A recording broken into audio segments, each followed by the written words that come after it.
When I first got Velo my Argus monitor, I kept her in this little 40-gallon lowboy, and I did that simply for socialization. But now that she's to the point where she's somewhat socialized and getting bigger size, I decided to take her from this little 40-gallon and place her in this massive naturalistic mimic of an Australian enclosure. In today's video, I take you through step by step just how I did it. If you guys step in really quick, as you guys can see, this thing is massive. I mean, I'm literally, my wingspan is barely getting across and I can land this thing. I mean, this enclosure is massive. What we're gonna be doing is we're gonna be rewiring everything. We had this set up as a temporary enclosure for some other stuff, and we've since kind of moved that out. What we're gonna have to do is rewire everything. And the best part of it all, like I mentioned at the beginning of the video, we're gonna be turning this into a naturalistic Australian outback where this goanna is from. And the first thing we gotta do is get some dirt. So let's head on over.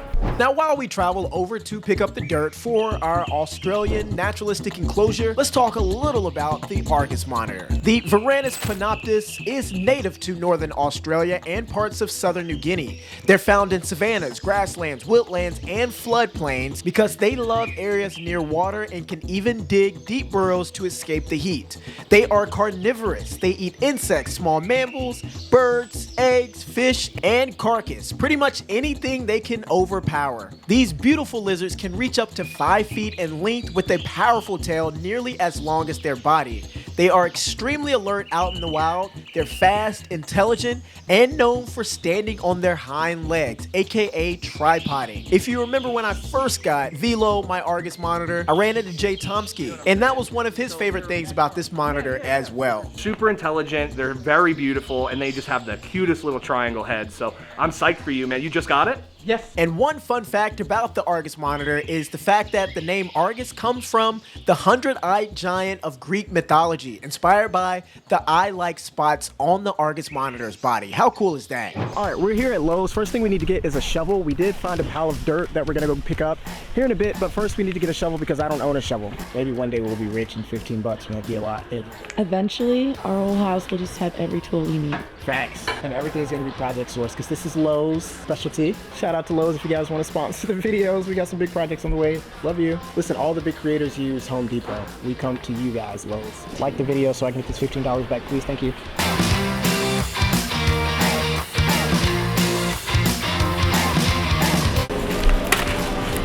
Oh, that's perfect. Oh, check out that. That looks so good.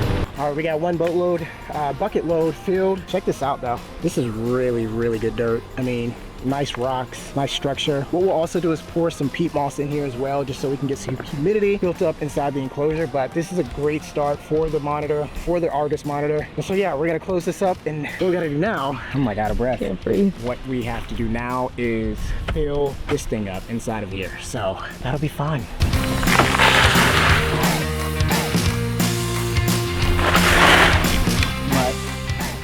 We got a ton of dirt back there. That is a whole bunch of dirt. Holy smokes. We got a bucket load and we have a whole tarp full back there. And pretty lady over here. All right, now we're gonna head back and start getting this out. That's gonna be a workload because we gotta go up and down stairs, up and down stairs, up and down. We. Who's we? All right, in 3, 2, and 1, dump it. Oh man, Get this push that way. Oh my. This is one of those projects you start to ask yourself, I think I'm going too far. And you're like, I'm already knee deep into it, might as well drown, you know? All right, we got like 20 more loads to get out of the car. We gotta get it out of Elaine's car before she gets mad, so. It's like, no, she won't get mad, but yeah, dirt. We've got this whole thing layered out, got dirt, but what we also have here is sod that we're going to install inside here as well to give it more of like that outside feel. So if you guys come in here, you can see nice layers of kind of dead sod here, and we can just kind of lay this around like that. And don't worry, we're gonna like push the dirt, so for instance, like we'll make it look more realistic. Like that already looks like it. That already looks That's fire. You know what I mean? That's so safe. already looks like it's like a part of the habitat here, but you guys get the idea. So we're gonna put all of this in here. Dad, I got this probe here trying to measure the temps in here. And check this out. The reason I love these grow tents so much, I mean, this door has been open for majority of the day. It's 75 degrees in here. These things hold heat so well, especially for monitors who need high heat. A huge, like, they need a great ambient temp. So these tents do amazing at keeping that together. So like, these are great spots for the monitor to dig into. I mean, check this out. This is like it's outside. If you want to pull in here, like, look at this little hole. Like, she can just like crevice under there. Tell me you wouldn't find like a snake or something like that out in the wild. I mean, that's insane. It's just fun to play in dirt. And speaking of dirt, it's super important to remember you shouldn't always bring in dirt, soil, or really anything from outside without getting it vetted out first. What I mean by that, if you go out and collect sticks, logs, rocks, branches, so on and so forth, you need to make sure that you put it through an intense cleaning cycle. What I usually like to do is bake items, whether it's leaves or even boil them. But when I have much larger pieces, like large branches from a fallen tree, I typically like to power wash those and allow those to soak in large buckets or storage bins. Now, when it comes to soils, dirts, and other kind of substrates that you might pick up from outside, it's strongly encouraged that you speak to the landowner where you're getting that from, if you're not getting it from your backyard, and making sure that this dirt, substrate, soil, whatever it is completely free of pesticides. Now, when it comes to monitors, a lot of folks keep their monitors outside, and monitors are just one of those species that are just very robust, very strong, and not a lot can really bother them. But if they are siphoning through the dirt or the substrate or whatever you have as their bottom layer, they in fact can die from certain pesticides, poisons, and things of that nature. So the dirt that we have here is completely cleaned out. We made sure of it by the owner, and that's just good practice to have if you do pull in things from outside. So I want to go and pick this up here, get some of these pampa stalks, whatever they are, pampa stalks, and put them inside the enclosure. Imagine this in here with this mindset. Like, this is the concept here. I don't know if you guys can see, like, high grass kind of around, so like the pampas, and like, tell me that's not dope. That's so fire. And just my luck, I found just what I was looking for. Pretty much what I'm doing right now is just trying to loosen the soil. So, here where we are, it's pretty dry. We don't get a lot of rain, so after a while the dirt just kind of compacts together and doesn't want to move. So essentially what's going on here is I found this ornamental grass that I felt would be so perfect for Velo's enclosure. The only thing is, the deal with the owner was I have to come out to her house, which was like an hour away from where we live, and I had to dig the whole thing out of the ground. And again, the owner assured us that there was no pesticides, no nothing, but you can never be too sure. So when we got back to the reptile room, we went ahead and just re-cleaned it just to be safe. But getting this ornamental grass out of the dirt was, might I say, a tough one. There we go. It's actually not too bad at all. Says me, the one doing nothing. I think you have to go around the whole perimeter. Yeah.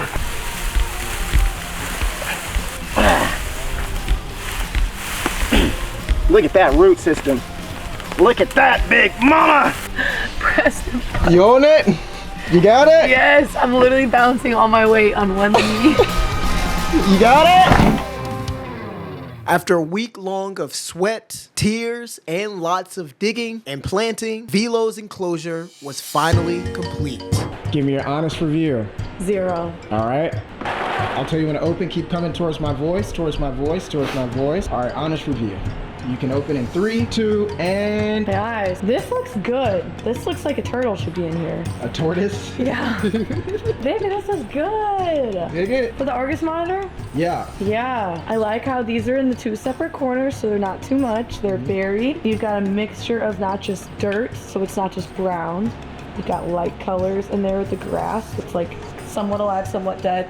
This rock looks good. I like how that fits in the corner. That's a 10 out of 10. That's a good job. Proud of you, 10 out of baby. 10. Appreciate it. Oh no. You kissed the people, you did.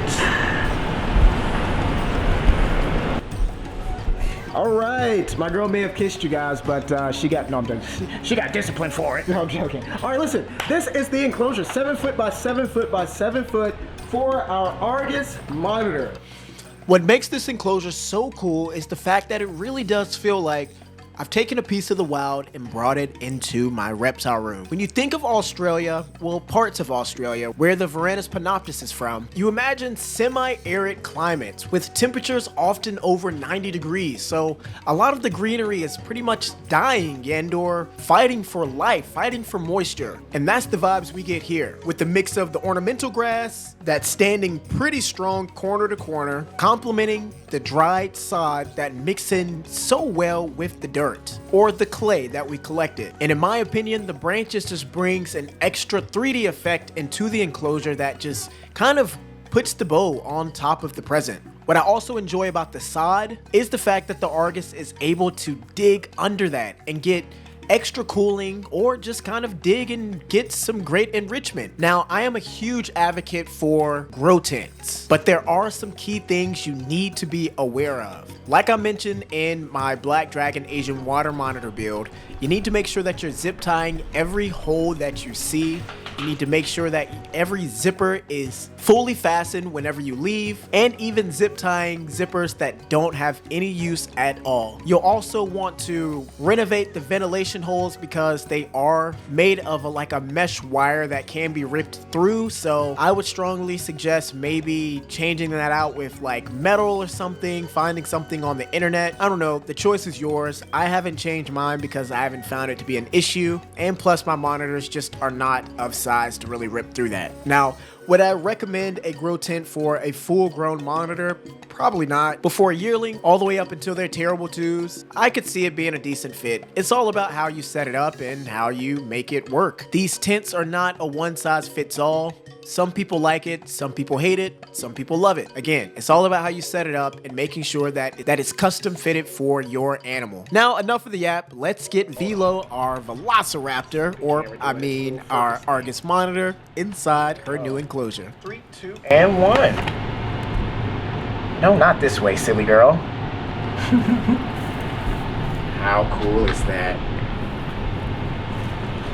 How cool. How cool is that?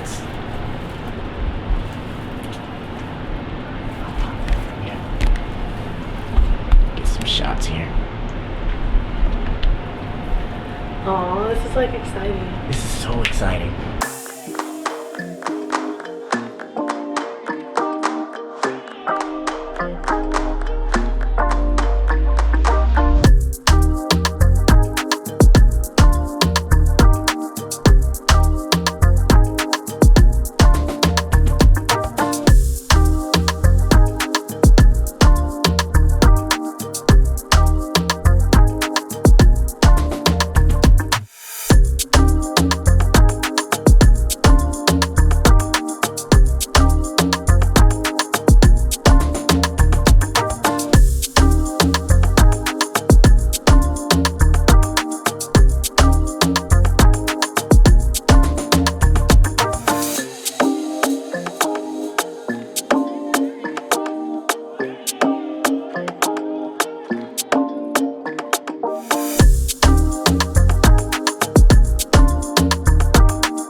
Alright, we're actually gonna try and feed Velo, see if she'll be interested at all. She may have found something down in there. There you go. There you go.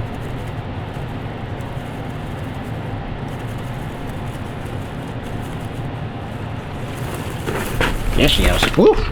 Ooh, doggy. There she goes. How cool is that? That's what it's all about right there. Oh man, she's going back into the bush there to go and eat it in peace. How sick is that? A piece of the wild right here in my reptile room. Oh man, look at her chomping that down. How awesome, bro. It's like we're in the wild. It's like we're in the wild. It's literally like a piece of the wild right here in my reptile room. This is insane. I am just at a loss for words, quite literally. Yeah. How awesome is that?